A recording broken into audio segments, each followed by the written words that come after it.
এই তো আমার জসিম স্যার, নোয়াপাড়া মুসলিম উচ্চ বিদ্যালয়ের আর ভাই খাচ্ছে যে, সবাই খাচ্ছে যে মেজবানের আয়োজনে আজকে অতিথি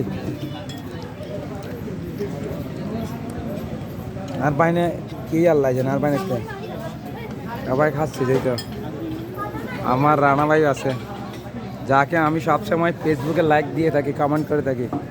একজন খুব প্রতিভাবান আমাদের রাউজানের বিএনপির প্রভাবশালী নেতা। আসলে আমি দেখলাম যে আমার বন্ধু বটে, আমি যখন ছোট ছিলাম রাজনীতির সাথে খুবই জড়িত। বিএনপি বললে তখনকার থেকে আমি দেখতেছি যে ওই যে কক্সবাজার গেলে তার বন্ধুরা থাকে একসাথে, মানে একজন এমন বিএনপির নেতা, এটা বলার মতো না আসলে।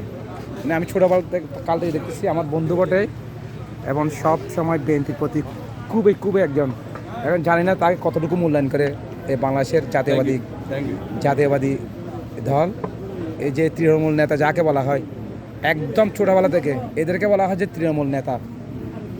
অন্য কাউকে তো আমি তেমন দেখি না, কিন্তু যারা এই যে বিএনপির সাথে, এই যে আমি নোয়াপাড়া থাকা অবস্থায় আমার ছোটো থেকে দেখলাম যে এই যে আমার রানা ভাই খুবই একটা ত্যাগী নেতা, অনেক ত্যাগ তিতিক্ষার মাধ্যমে আজকে এতটুকু পর্যন্ত পৌঁছেছেন। আশা করি দল তাকে মূল্যায়ন করবে। আমার আজম ভাইকে একটু গিয়া করে দিয়েন, লাইন করে দিয়েন বন্ধুবার।